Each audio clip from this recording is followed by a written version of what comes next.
Hi, welcome back to My Yoga to Go. This is our encyclopedia of 50 essential yoga poses. Pose number 11 is called Chaturanga Dandasana, and it's the push-up pose, we call it colloquially. This is probably the most effective total body strengthener that you could do.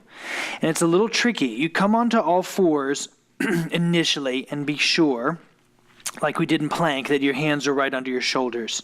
Spread your fingers nice and wide. Starting in plank is usually the best way to enter it.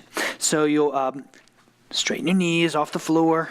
Make sure the legs are straight, the arms are straight, your shoulders directly over your wrists. Pause there for a moment. Firm your belly, the lower, middle, and upper part of the belly, so it's supporting the back.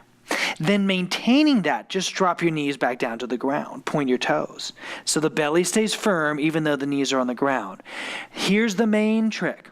If you move your chest forward, it will give room for your elbows to bend backward. And you only want to go as low as your upper arms come parallel to the ground.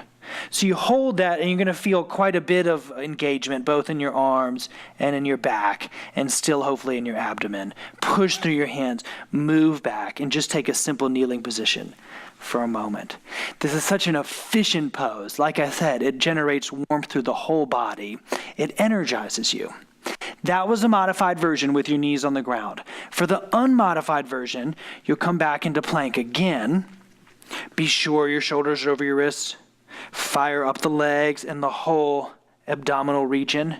You'll still push with your toes so that your chest moves forward. That gives your elbows leeway to move back. Now again, as you're lowering down, do so only so much that your upper arms stay parallel to the ground. Keep your collarbones lifted and your shoulder blades firm against your back. Push back to plank pose and then back to simple kneeling position. The main problem that most people have when they're doing chaturanga, be it in the modified version or the unmodified, is that when they start to lower, I'm going to show you a little bit from the angle. When people start to lower, they usually go too far.